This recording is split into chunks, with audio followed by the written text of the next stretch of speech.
Pluto, it's the little guy in the solar system. Right. The one that got demoted from planet status. Yeah. But there's so much more to it than most people realize. And that's what we're going to do today. We're going to do a deep dive into this fascinating world of Pluto. It's a really interesting story. It is. From its discovery to its, surprising features, what those features might tell us about life beyond Earth. Welcome to Cosmos in a Pod, Space and Astronomy series. It's a story that that actually starts with a hunch, An astronomer named Percival Lowell back in the early 1900s had this idea that there was another planet out there, this hidden planet X, he called it. And he thought it was tugging at the orbits of Uranus and Neptune. Oh, wow. So he was way ahead of his time. So did he find it? He looked and looked, but he never actually found Planet X. Oh, man, that's got to be disappointing. Yeah. So did anyone ever pick up where he left off? Well, yeah. Fast forward a few decades to 1930, and we meet Clyde Tombaugh at the Lowell Observatory. And get this, he was using old school methods. No fancy computers, no high-tech telescopes, just photographic plates and a ton of patience. Can you imagine hours and hours comparing these images, trying to find any little dot that moved? Wow, that sounds incredibly tedious. I can't even imagine. Oh, it was. But after almost a year of this meticulous work, he found it. Just this tiny speck of light that shifted against the background stars. Pluto had been found. Wow. That must have been a huge moment for astronomy. Did they realize back then how small Pluto actually was? Not at all. They thought it might even be bigger than our moon, which is, part of the reason why it got that planet label in the first place. But as our technology improved, astronomers started realizing that Pluto was actually much, much smaller. So how small are we talking exactly? Give us a sense of scale. Think about it this way. Pluto's diameter is smaller than the width of the United States. Whoa, that's crazy small. I guess I can see why that would raise some questions about its planet status. But was that the only reason it got demoted?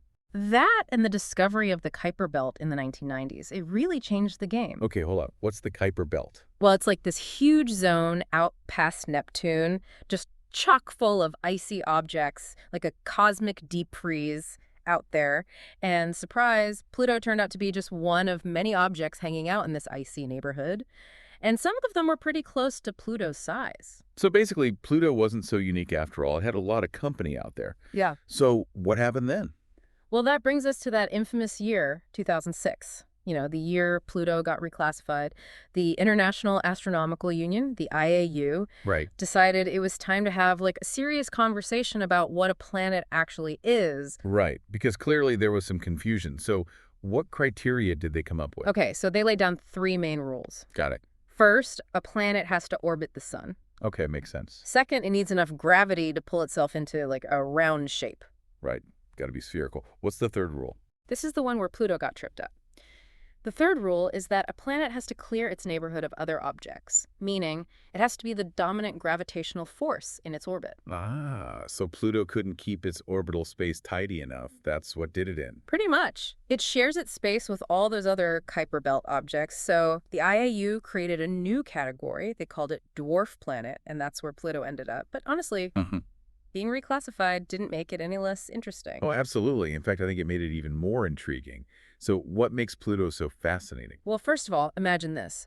A surface made of nitrogen ice, vast stretches of it, and then mixed in, you have these patches of methane and carbon monoxide ice. Wow, that sounds so alien. So different from anything here on Earth. Totally. And that's not all. Pluto even has this super thin atmosphere that actually expands and contracts as it orbits the sun, almost like it's breathing. No way.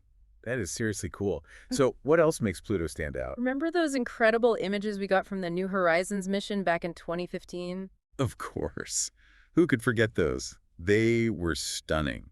One of the most iconic ones was that huge, heart-shaped region they found. Officially, it's called Tombaugh Regio, named after its discoverer. It's this gigantic plain of nitrogen ice. It really captured everyone's imagination. Yeah, that picture was everywhere. It's amazing how we went from a blurry dot to those detailed pictures. What else did New Horizons teach us about Pluto? It was a game changer, for sure. For one, it showed us that Pluto is not just a dead, frozen world. There's evidence of cryovolcanism. Hold on, cryovolcanism. What in the world is that? Imagine volcanoes, but instead of spewing out molten rock, they erupt with icy materials like water, ammonia, or methane. So there's actually geological activity happening beneath Pluto's surface. Does that mean there could be? A subsurface ocean. Scientists think it's possible, and that's a big deal. Because liquid water, even if it's deep underground, could mean... That there's a chance for life, even on a dwarf planet billions of miles away. Exactly. It's one of the most exciting things about Pluto. Wow, you've totally blown my mind here. An ocean on Pluto. It changes everything. So what else makes this place so unique? Well, Pluto's not alone out there. It's got a whole entourage, a system of 5 moons. 5 moons. Wow, Pluto might be small, but it sounds like it's got a lot going on. Oh, it definitely does. And its relationship with its largest moon, Charon, is particularly interesting. What's so special about Charon? Most moons, they orbit their planets pretty predictably. Right. But Charon is so large, almost half the size of Pluto itself, that they actually orbit a common center of gravity. And get this, that center of gravity is outside of Pluto. Wait, seriously? So they're more like a pair of dancers than a planet and its moon? Exactly. It's called a binary system. And it's a pretty unique dance these two icy worlds do together. This is incredible. Pluto just keeps getting more and more fascinating. From a heart-shaped nitrogen glacier to a possible ocean, a constantly changing atmosphere, and this unique dance with Charon. And to think, it was all just a blurry dot before New Horizons. It really shows you the power of space exploration, right? Absolutely. It completely transforms how we see these distant worlds and how we understand them. For sure. Before we move on, I have to ask about, the whole demotion thing. It seemed like the whole world was upset about it. Like Pluto was everyone's favorite underdog. It definitely captured the public's imagination, didn't it? There were people who felt like Pluto had been unfairly demoted. They started campaigns, like, Pluto is a planet, bring back our 9th planet, and things like that. It was almost like people felt personally offended on Pluto's behalf. Yeah. Like, how dare you demote our little buddy? Well, I think there's a sentimental attachment there, right? It was this tiny world on the edge of our solar system. People grew up with it being a planet, so it was hard to let go. I get it. But what's the scientific take on all this? Was the demotion justified? From a purely scientific point of view, the reclassification was needed. It was all about consistency and reflecting what we know about the solar system. It helped us to see that there's, like, a whole spectrum of objects out there, from giant planets to these dwarf planets, asteroids, comets, and they each have their own story to tell. So it was less about Pluto losing its status and more about, gaining a new understanding of the solar system as a whole. Exactly. It's about recognizing the incredible variety that's out there. I like that. It's not about demotion. It's about evolution, about refining our understanding as we learn more. Absolutely. And even though Pluto's not considered a planet anymore, it's still an amazing and complex world, Right. And in a way, losing its planet status gave it something maybe even more valuable, a whole new level of mystery and intrigue. Definitely. So what are some of the biggest mysteries that scientists are still trying to solve about Pluto? Well, one of the big ones is that ocean we talked about. We still don't know for sure if it's there. And if it is, what's it like? Could there be some form of life down there? Those are big questions. And what about its atmosphere? You mentioned how it expands and contracts. What happens to it over Pluto's, 248-year orbit around the sun? Yeah, that's another area where we need more data. Pluto's atmosphere is constantly changing. It's a dynamic system, and we're still trying to understand the nuances of how it all works. So many questions still to be answered. It really seems like, Pluto's demotion didn't diminish its importance at all. If anything, it highlighted how important it is as a window into, this icy frontier of our solar system. I couldn't agree more. Pluto's story is a reminder that our solar system is full of surprises, and we still have so much more to learn. It is. Yeah. And I have a feeling you've got even more fascinating things to tell us about Pluto. Oh, absolutely. So let's take a quick break, and then we'll be right back to delve even deeper into this captivating dwarf planet. It's incredible when you think about it. Pluto's story is a real testament to human curiosity and this desire we have to explore the unknown. It all started with this basic question, right? Is there another planet out there hiding in the darkness? And that question led to this amazing discovery, this whole new region of our solar system that we call the Kuiper belt. It's a huge shift in perspective, isn't it? Yeah. We went from seeing Pluto as this lone oddball, way out there on its own, to realizing it's part of this huge family of icy objects. Yeah. So does that mean, are there other Pluto-like worlds in the Kuiper belt just waiting for us to find them? Oh, absolutely. The Kuiper belt is vast. It's like this giant cosmic treasure chest, and we've barely scratched the surface. Who knows what other icy worlds are hiding out there, each one with its own unique story waiting to be told. Maybe we'll even find some that, like, make us rethink our definition of a planet altogether. Wow, the possibilities are endless. It's mind-blowing. So, thinking about Pluto and its neighbors in the Kuiper Belt, what can they teach us about, the early solar system? I mean, we're talking about objects that were formed billions of years ago. That's one of the most exciting things about studying the Kuiper Belt. These objects are like time capsules. They hold clues about the conditions that existed when our solar system was just a baby. Mm.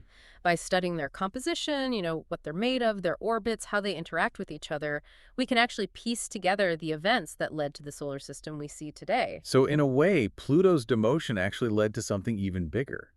It's not just about planets anymore. It's about this much grander story, the evolution of our entire solar system, and understanding the diversity of objects within it. Exactly. Pluto's story is a perfect example of how science works. Sometimes what seems like a step back can actually open up a whole new world of understanding. And who knows, maybe someday, with new discoveries and new ways of thinking, Pluto might even earn its way back into the Planet Club. Maybe. But even if it doesn't, Pluto will always hold a special place in our hearts. It's this little world that challenged our assumptions and pushed us to look beyond what we thought we knew. I agree. It's a great story.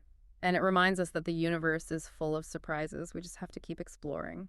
Speaking of surprises, I'm curious, when you look at Pluto and everything we've learned about it, it makes you realize just how much our understanding of space has changed in such a short amount of time. It really is amazing, isn't it? It's been an incredible journey.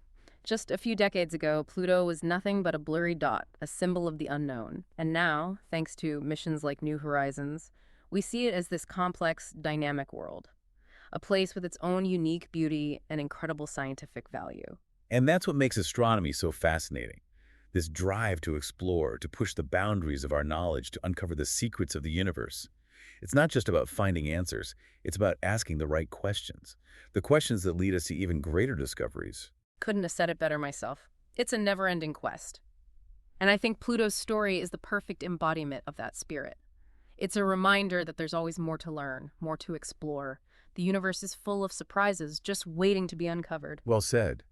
I think we've given Pluto the attention it deserves, wouldn't you say? We've covered its discovery, its demotion, its unique features, those fascinating moons, the groundbreaking New Horizons mission. We've even touched on some of the bigger questions that Pluto raises about the nature of our solar system and the constantly evolving field of astronomy. It's been a fantastic deep dive. I think we've covered just about everything. And Pluto, even with its dwarf planet status, has really solidified its place as a cosmic celebrity, a world that continues to inspire us and remind us that there's always more to learn, always more to explore. And if you're as captivated by Pluto and the mysteries of the universe as we are, be sure to subscribe to Cosmos in a Pod for more deep dives into the wonders of the universe. We've got new episodes every week. We explore everything from black holes to distant galaxies, exoplanets, the search for life beyond Earth. All that good stuff. And so much more. And hey, don't forget to check out our YouTube channel too. Yes. For all those amazing visuals and animations, Yeah. stuff that really brings these cosmic wonders to life. Yeah, we put a lot of work into that. Be sure to subscribe and hit that notification bell so you don't miss a thing. Okay, folks. Thanks for joining us on this incredible journey To Pluto. to Pluto and beyond. Until next time. Keep looking up. And keep exploring the cosmos.